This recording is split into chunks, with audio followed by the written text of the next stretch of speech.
BBC news আন্তর্জাতিক সংবাদে আপনাকে স্বাগতম। শুরুতেই সংবাদ শিরোনাম, এরপর বিস্তারিত। ইরান যুদ্ধের প্রতিবাদে মার্কিন শীর্ষ কর্মকর্তার পদত্যাগ। মধ্যপ্রাচ্যের ৩ দেশে ঈদের চাঁদ দেখার আহ্বান।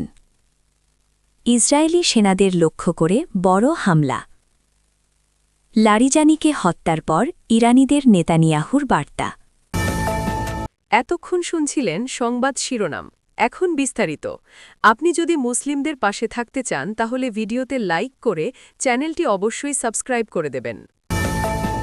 ইরান যুদ্ধের প্রতিবাদে মার্কিন শীর্ষ কর্মকর্তার পদত্যাগ। ইরান যুদ্ধের প্রতিবাদে পদত্যাগ করেছেন যুক্তরাষ্ট্রের জাতীয় সন্ত্রাসবাদ বিরোধী কেন্দ্রের প্রধান জোসেফ কেন্ট।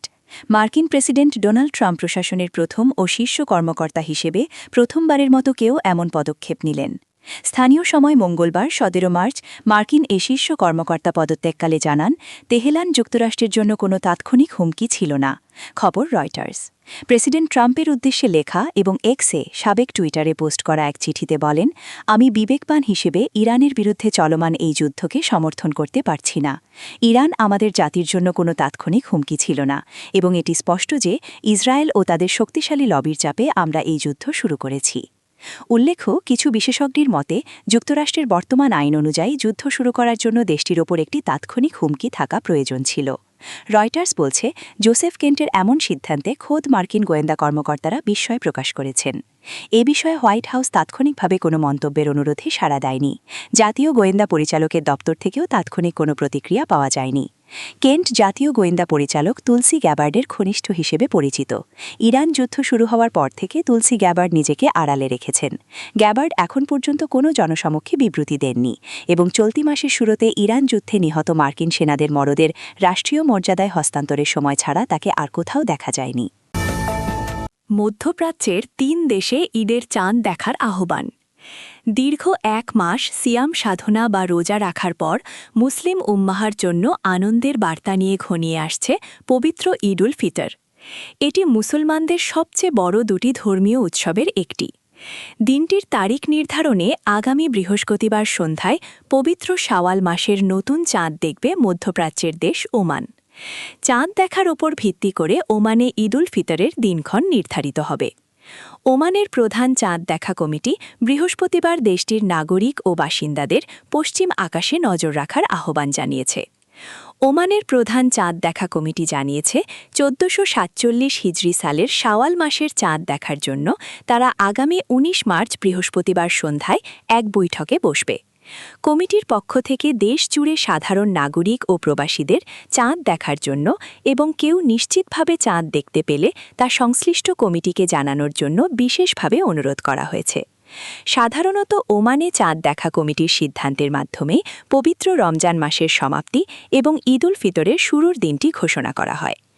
এদিকে সৌদি আরবের সুপ্রিম কোর্ট দেশটির মুসলমানদের আগামী 18 মার্চ বুধবার সন্ধ্যায় শাওয়াল মাসের নতুন চাঁদ দেখার আহ্বান জানিয়েছে। উম্মুল কুরা ক্যালেন্ডার অনুযায়ী বুধবার হবে 29 রমজান 1447 হিজরি। সৌদি সুপ্রিম কোর্ট সোমবার এক আনুষ্ঠানিক বিবৃতিতে জানিয়েছে, যদি বুধবার সন্ধ্যায় চাঁদ দেখা যায় তবে পরদিন বৃহস্পতিবার দেশটিতে পবিত্র ঈদ উল ফিতর উদযাপিত হবে, আর চাঁদ দেখা না গেলে রমজান মাস 30 দিন পূর্ণ হবে। একইভাবে কাতারের এন্ডাওমেন্টস এবং ইসলামিক বিষয়ক মন্ত্রণালয়ের আওয়াক চাঁদ দেখা কমিটিও আগামী বুধবার 18 মার্চ সন্ধ্যায় শাওয়ালের চাঁদ দেখার জন্য মুসলমানদের প্রতি আহ্বান জানিয়েছে। মন্ত্রণালয়ের পক্ষ থেকে বলা হয়েছে, কেউ যদি চাঁদ দেখতে পান তবে তাকে আল দাফনা টাওয়ার্স এলাকায় অবস্থিত আওয়াক মন্ত্রণালয়ের কার্যালয়ে এসে সাক্ষ্য দেওয়ার অনুরোধ জানানো হয়েছে। মাগরিবের নামাজের পরপরই ওই কমিটি চূড়ান্ত সিদ্ধান্ত নিতে বৈঠকে বসবে। ইসরায়েলি সেনাদের লক্ষ্য করে বড় হামলা। ইসরায়েলি সেনাদের লক্ষ্য করে রকেট হামলা চালিয়েছে ইরানপন্থী সশস্ত্র গোষ্ঠী হিজবুল্লাহ। লেবাননের দক্ষিণাঞ্চলের খিয়াম শহরে এ ঘটনা ঘটে। খবর আল জাজিরার। হিজবুল্লাহর এক্স বার্তায় বলা হয়েছে, ইসরায়েলি সেনারা শহরের একটি পৌরসভা ভবনের কাছাকাছি অবস্থান করছিলেন। তাদের লক্ষ্য করে রকেট হামলা চালানো হয়েছে।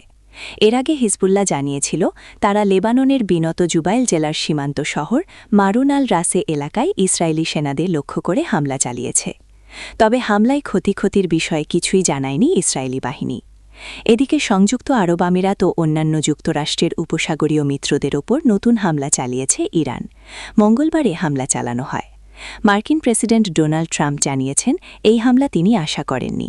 তবে সূত্রের মতে যুদ্ধ শুরুর আগে তাকে সতর্ক করা হয়েছিল যে ইরান প্রতিশোধ নিতে পারে। ইরান যুক্তরাষ্ট্র ইসরায়েল যুদ্ধ এখন তৃতীয় সপ্তাহে প্রবেশ করেছে। এ পর্যন্ত অন্তত ২০০০ জন নিহত হয়েছেন। হরমুজ প্রণালী বেশিরভাগ সময় বন্ধ রয়েছে, যা জ্বালানির দাম বাড়িয়েছে এবং মুদ্রাস্ফীতির আশঙ্কা তৈরি করেছে। লারিজানিকে হত্যার পর ইরানিদের নেতানিয়াহুর বার্তা। ইসরায়েলের প্রধানমন্ত্রী বেনিয়ামিন নেতানিয়াহু দাবি করেছেন, তেহরানের জাতীয় নিরাপত্তা প্রধান আলী লারিজানিকে হত্যার মাধ্যমে ইরানের জনগণকে তাদের শাসকদের উৎখাতের সুযোগ করে দেওয়া হচ্ছে। খবর আল জাজিরার। মঙ্গলবার এক টেলিভিশন ভাষণে নেতানিয়াহু বলেন, আজ সকালে আমরা আলী লারিজানিকে নির্মূল করেছি, যিনি রেভলিউশনারি গার্ডের প্রধান। গোষ্ঠীটি আসলে ইরান চালায়। তিনি আরও দাবি করেন, ইসরায়েলের এই পদক্ষেপ ইরানের ভেতরে পরিবর্তনের পথ তৈরি করবে। নেতানিয়াহু বলেন, ইরানের ধর্মীয় শাসকদের পতন একসঙ্গে বা সহজে হবে না, তবে ধারাবাহিক চাপ অব্যাহত থাকলে জনগণ নিজেদের ভবিষ্যৎ নিজেরাই নির্ধারণ করার সুযোগ পাবে। এ বিষয়ে ইরানের পক্ষ থেকে তাৎক্ষণিক কোনো প্রতিক্রিয়া জানানো হয়নি, তবে এ ধরনের মন্তব্য মধ্যপ্রাচ্যে উত্তেজনা আরও বাড়াতে পারে। এদিকে ইরানের শীর্ষ নিরাপত্তা কর্মকর্তা আলী লারিজানের নিজস্ব এক্স অ্যাকাউন্টে তার হাতে লেখা একটি চিরকুট প্রকাশ হয়েছে, অথচ এর আগেই ইসরায়েলের সেনাবাহিনী দাবি করেছে তাকে হত্যা করা হয়েছে। অবশ্য তেহরান এখনও আনুষ্ঠানিকভাবে কিছু বলেনি। ইরানের রাষ্ট্রীয় সংবাদ মাধ্যমগুলো লারিজানির এই হাতে লেখা বার্তাটি প্রচার করেছে। চিরকুটটি মূলত সম্প্রতি শ্রীলঙ্কার কাছে আন্তর্জাতিক জলসীমায় মার্কিন হামলায় নিহত ইরানি নৌবাহিনীর সদস্যদের স্মরণ করে লেখা। মঙ্গলবার ১৭ মার্চ তাদের জানাজা অনুষ্ঠিত হওয়ার কথা।